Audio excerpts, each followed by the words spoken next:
கிறிஸ்துவுக்குள் பிரியமானவர்களே, இந்த நாளுக்கான மாலை நேரம் அண்ணா அப்போஸ்தலனாகிய பவுல் ரோமருக்கு எழுதின நிருபம் 8ஆம் அதிகாரம் 32வது வசனம். ரோமர் 8:32, ரோமன்ஸ் 8:32. தம்முடைய சொந்த குமாரன் என்றும் பாராமல் நாம் எல்லாருக்காகவும் அவரை ஒப்பு கொடுத்தார். அவரோட கூட மற்ற எல்லாவற்றையும் நமக்கு அருளாதிருப்பது எப்படி? இப்போ மறுபடியும் இன்னொரு கேள்வி கேட்கிறார். எப்படி? தேவனாகிய கர்த்தர் தன்னுடைய குமாரன் சொந்த குமாரன் என்று பாராமல் ஒப்பு கொடுத்தாரே, மீதியெல்லாம் எப்படி உங்களுக்கு கொடுக்காம இருப்பாரு? அப்போ என்ன, நீங்கள் பதில் ஆமான்னு சொல்கிற மாதிரி ஒரு கேள்வி கேட்குறாரு. சரியா?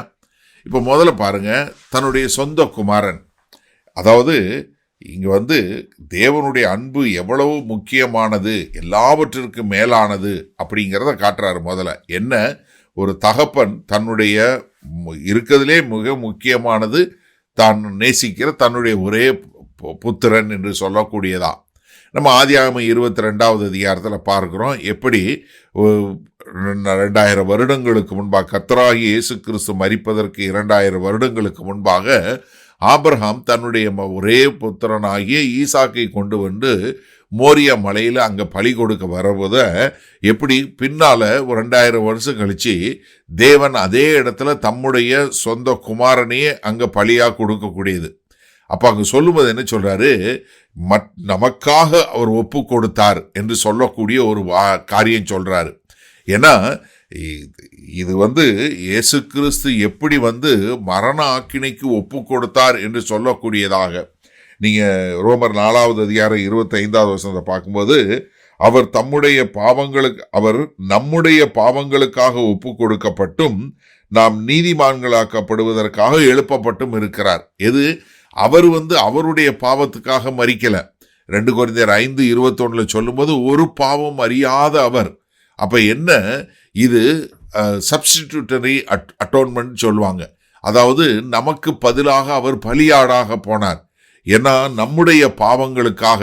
அதனால தான் நாம் இங்கே கிறிஸ்துவனுடைய இந்த பெரிய ஒரு காரியம் எதுக்கு, யாரெல்லாம் அவரை விசுவாசித்து வரப்போறாங்களோ அவங்களுக்காக. ஏன்னா இயேசு கிறிஸ்துவனுடைய காரியத்தின் மூலமா எங்க கர்த்தர்கிட்ட வருவதற்கு. இப்போ இதெல்லாம் கொடுத்த அவர் தன்னுடைய சொந்த குமாரனையே அவர் கொடுத்தாரு. இருக்கிறதுலே அவர் வைத்திருந்த மிகப்பெரிய கொடை, அவர் கொடுத்த மிகப்பெரிய கிஃப்ட் அதுதான். அதை எப்படி மீதி சின்ன காரியங்கள், மீதி எல்லாம் ஒப்பிடும்போது, தன்னுடைய குமாரனை ஒப்பு கொடுத்ததோட ஒப்பிடும்போது மீதியெல்லாம் என்ன, ஒன்றுமே இல்லை. அதெல்லாம் என்ன, நீங்கள் இங்கே சொல்லக்கூடிய காரியம் என்ன, நீங்கள் உங்களுடைய ரட்சிப்பு, உங்களுடைய பரிசுத்தமாக்குதல், கடைசியில் நீங்கள் என்ன மகிமையில் போய் சேருவது, இதெல்லாம் அவர் கொடுக்காம இருப்பாரா? இங்கே சொல்லும்போது அருளாதிருப்பது எப்படி? கொடை, அருள்ன்றது என்ன? அது இலவசமாய் கிடைக்கக்கூடியது, அவருடைய கிருபையின் மூலமாய் வரக்கூடியது. நம்ம பெற்றுக்கொள்வதே கிடையாது. அப்போ என்னன்னா, நம்ம அதற்கு தகுதியானவர்கள் இல்லை. நம்ம அதை நம்ம சம்பாதிச்சது இல்லை. மாறாக நம்ம என்ன பண்ணியிருக்கிறோம், அவர்கிட்ட கொடையாக, அருளாக, கிஃப்டாக பெற்றிருக்கிறோம். சரி, இதனால இந்த வசனத்தை நம்ம எப்படி எடுத்துக்கொள்வது?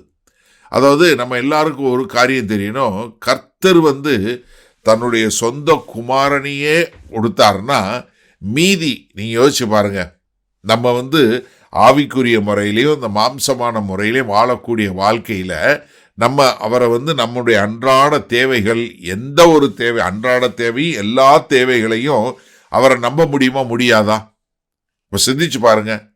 அப்போ என்னன்னா, இது நமக்கு இங்கே என்ன காட்டி கொடுக்குறாருன்னா, கர்த்தருடைய கல்வாரி சிலுவை நமக்கு கர்த்தர் எந்த அளவுக்கு நம்முடைய ரட்சிப்பிற்கும், நாம் நீதிமானாக்கப்படுவதற்கும், நாம் மகிமையில போய் சேருவதற்கும் கர்த்தர் எந்த அளவுக்கு அதுக்கு ஒப்பு கொடுக்கப்பட்டவராய் இருக்கிறார் என்பதற்கு ஒரு அத்தாட்சி. அதாவது நான் எல்லாத்தையும் செய்வேன் அப்படிங்கிறது ஒரு வாக்கு கொடுக்கிறாரு. அந்த வாக்கு கொடுத்த வாக்கை காப்பாற்றுவதற்கு நமக்கு கொடுக்கப்பட்ட கர்த்தருடைய கமிட்மெண்ட் என்ன? கல்வாரி சிலுவை. அப்ப என்ன, அதனாலதான் அங்க சொல்லி முடிக்கும்போது, இந்த அதிகாரம் சொல்லி முடிக்கும்போது என்ன சொல்லி முடிப்பாரு, எதுவுமே நம்மளை தேவனுடைய அன்புலேருந்து எதுவுமே பிரிக்க முடியாது என்று சொல்லக்கூடியதா. அப்போ எனக்கு அருமையானவர்களே, நம்ம சிந்தித்து பாருங்க, நம்முடைய அன்றாட வாழ்க்கையில எல்லாமே எங்க இருந்து வருது? தேவன்கிட்ட இருந்து வருது. அப்போ நம்மளுடைய வாழ்க்கை எப்படி இருக்கணும்? ஒரு நன்றி அறிதல் உள்ள வாழ்க்கையா, ஒரு ஜெபிக்கிற வாழ்க்கையா, கர்த்தரை ஆராதிக்கிற வாழ்க்கையா, அதே சமயத்துல கர்த்தருக்கென்று வாழக்கூடிய ஒரு வாழ்க்கையா இருக்க வேண்டும் என்பதை நாம் உணர்ந்து கொள்கிறோமா? அப்ப உங்களுக்கும் எனக்கு என்ன வரணும்? கர்த்தருடைய குணாதிசயத்துல, கர்த்தர் கொடுத்த வாக்கு தத்துவத்துல அவர் எல்லாவற்றையும் போஷிப்பாருங்கிறதுல ஒரு பெரிய நம்பிக்கையோடு வாழ கற்றுக்கொள்வோமா? வல்ல பிதாவே, இந்த அருமையான நல்ல நாளுக்காய் நன்றி.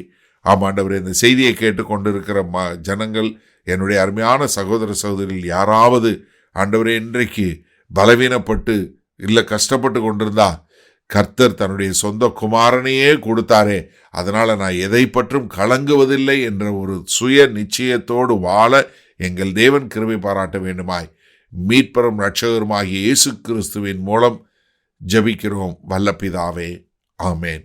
கர்த்தர் உங்களை ஆசீர்வதிப்பாராக. நாம் நாளை காலை தினசரி தியானத்தில் சந்திப்போம். Good night.